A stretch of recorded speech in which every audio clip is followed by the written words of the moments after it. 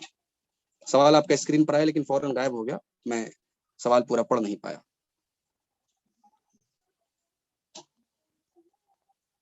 شیخ دوسرے بھائی کا سوال لیں گے. شیخ میں پڑھتا ہوں چھٹ کا سوال میں انشاءاللہ. ایک منٹ, ہاں کسی کا سوال ہے حاجرہ خطیب کا, اگر کسی یہ اسکرین سے فوراً غائب ہو جا رہا ہے یہ سوال. مجھے دکھ رہا ہے شیخ, میں بولوں گا انشاءاللہ. ہاں بتائیں. سوال ہے شیخ, اگر کسی کا شوہر گالی دیتا ہے اور مارتا ہے غصے کی حالت میں, اس کے علاوہ سارے حق دیتا ہے, ایسی صورت میں بیوی کیا کرے؟ سالوں سے یا معاملہ ہے, سالوں سے یہ معاملہ ہے. جی دیکھیے, ظاہر ہے کہ ایسا شوہر بہت بڑا ظالم ہے اور اللہ اور اس کے رسول کی نافرمانی کر رہا ہے. اب بیوی اگر چاہے تو ایسے شوہر سے علیحدگی اختیار کر لے, شریعت نے اس کو آپشن دیا ہے, اور اگر وہ صبر کے ساتھ رہتی ہے تو اللہ تعالیٰ انشاءاللہ اس کا بہتر بدل اس کو آخرت میں دے گا, اور دنیا کے صبر کا اس کو آخرت میں اس کو اجر ملے گا. اور اس شوہر کے ساتھ اگر وہ آخرت میں نہیں رہنا چاہے گی تو اللہ تعالیٰ دوسرے کسی مومن کے ساتھ اس کو جنت میں رکھے گا. لیکن اس کے سامنے اختیار ہے, اگر وہ شوہر کے اس بدسلوکی پر صبر کر سکتی ہے تو صبر کر لے, ورنہ وہ خلا لے لے یا طلاق کا مطالبہ بھی کر سکتی ہے, کیونکہ بہرحال اس یعنی گالی گلوچ مار پیٹ کو سہنا یہ اس کے لیے مجبور نہیں ہے, وہ عورت کوئی بھی مجبور نہیں ہے اس کے لیے. بارک اللہ فیک شیخ. رقیب بادشاہ بھائی اپنے پاس انمیوٹ کر کے سوال کر سکتے ہیں. السلام علیکم ورحمۃ اللہ وبرکاتہ. وعلیکم السلام ورحمۃ اللہ. شیخ سوال ذرا موضوع سے ہٹ کر ہے شیخ. جی بتائیں. شیخ جیسے کہ کچھ لوگ ٹیلی فون جب ہم کرتے ہیں تو وہ اٹھا کر آگے سے سلام کرتے ہیں شیخ, تو یہ کیا درست ہے شیخ؟ دیکھیے, اگر آپ اپنی جان پہچان کے کسی انسان کو سلام کر رہے ہیں یا آپ کو پتا ہے کہ سامنے والا مسلمان ہے تو بے شک آپ السلام علیکم ورحمۃ اللہ سے بات اسٹارٹ کریں, اور سامنے والے نے اگر آپ کو کال کیا, اس نے ڈائریکٹ سلام کیا تو آپ بالکل سلام کا جواب دے دیں, کوئی حرج نہیں, بلکہ ایسا ہی کرنا بہتر ہے. ہمارے جو ہیلو کے ذریعے اصل میں کرتے ہیں تو اس سے بہتر ہے یہ صورت کہ ہم سلام سے ہی بات کا آغاز کریں. نہیں شیخ, سوال میرا اس طرح تھا کہ میں نے شیخ البانی رحمہ اللہ کا ایک قول سنا ہوا ہے کہ جیسے کہ آدمی جب گھر میں سے باہر سے جب آدمی گھر میں داخل ہوتا ہے تو وہ لوگوں کو جو گھر میں ہے سلام کرتا ہے, تو اس طرح شیخ البانی رحمہ اللہ نے کسی کو ان کی دوست کے گھر ٹیلی فون کیا تو ان کی لڑکی نے آگے سے فون اٹھا کر کہا السلام علیکم ورحمۃ اللہ, تو انہوں نے فون رکھ دیا. بعد میں ان کے دوست کو بلا کر کہا کیا تم نے اپنی بیٹی کو یہ تعلیم دی ہے؟ میں نے جب ٹیلی فون کیا تو میرا حق تھا کہ میں سلام کروں, نہ کہ آپ کا. اچھا, تو جو بھی لوگ بھائی لوگ سلام میں پہل کرنے والے کی فضیلت ہے اور پہل کرنی چاہیے. تو ظاہر ہے کہ کال جس نے کسی کو کیا ہے تو کال کرنے والے کا حق ہے کہ وہ سلام کرے, اور تعلیم بھی یہی دینی چاہیے کہ جب آپ کسی کو کال کریں تو کال کرنے والا سلام کرے. تو شیخ البانی رحمہ اللہ کا یہ قول میں نے تو نہیں پڑھا ہے, لیکن بات اپنی جگہ صحیح ہے کہ جیسے آنے والا مجلس کے اوپر سلام کرے گا نہ کہ مجلس اس کو سلام کرے گی, ویسے ہی جیسے کال ہم کسی کو کریں گے تو جس نے کال اٹھایا ہے وہ نہیں سلام کرے گا بلکہ ہم سلام کریں گے. اے بیٹی خاموش رہیے, ریکارڈنگ ہو رہی ہے. تو شیخ جب میں جب کسی کو ٹیلی فون کرتا ہوں تو وہ لوگ سلام کرتے ہیں تو میں ان کا جواب نہیں دیتا ہوں, لیکن میں نہیں, آپ کرتا ہوں اگر آپ کے سلام کرنے کے پہلے انہوں نے سلام کر دیا تو آپ جواب دے سکتے ہیں, کوئی حرج کی بات نہیں. تو اگر جواب نہ دوں تو کوئی گناہ ہے شیخ میرے اوپر؟ اگر میں جواب نہ دوں تو کوئی گناہ ہے سلام کا؟ اگر آپ نے سلام سن لیا ہے تو گناہ کی بات تو نہیں ہے, لیکن بہتر ہے کہ آپ جواب دیں, اس لیے کہ اللہ تعالیٰ نے قرآن میں فرمایا کہ جب تمہیں سلام کیا جائے تو فحیوا بأحسن منها او ردوها, تو اس سے اسی جیسا جواب دو یا اس سے بہتر جواب دو, تو اس لیے جواب دے دیں آپ, وہی زیادہ بہتر ہے. جزاک اللہ خیر شیخ. وہی شیخ احمد اپنے پاس سے انمیوٹ کرے, کوئی ہینڈ ریس نہ کرے, اس کے بعد انشاءاللہ انہی سوالوں پر اتفاق کریں گے, 2-3 سوالوں پر. شیخ احمد اپنے پاس سے انمیوٹ کر کے سوال کر سکتے. السلام علیکم ورحمۃ اللہ وبرکاتہ. وعلیکم السلام ورحمۃ اللہ. شیخ میرا یہ سوال ہے بچہ کے تعلق سے. شیخ گھر میں تین اولاد رہتے ہیں, اور کیا وہ گھر میں تھوڑا معاشی حالت سے ان کا شور باہر آ جاتا, وہ بھی ساس کے گھر میں رہتے, وہ ساس کو کچھ نہیں بولتی ہے اور ان کے ماں کے گھر پہ بھی نہیں جاتی ہے. بچہ کو اسکول کو چھوڑنا لے کے آنے کے لیے بہت دقت ہوتی ہے. وہ شوہر کے اوپر تھوڑا تنگ کرتی ہے, تم آ جاؤ, پیسہ چاہیے تو ہم ادھر ہی کما سکتے ہیں, بچہ کی علم دینا ہے, تھوڑا سہارا بھی کوئی بھی نہیں گھر کے اندر, وہ عورت ہے کس کا سہارا بھی لیتی نہیں, کس کو پوچھتی نہیں.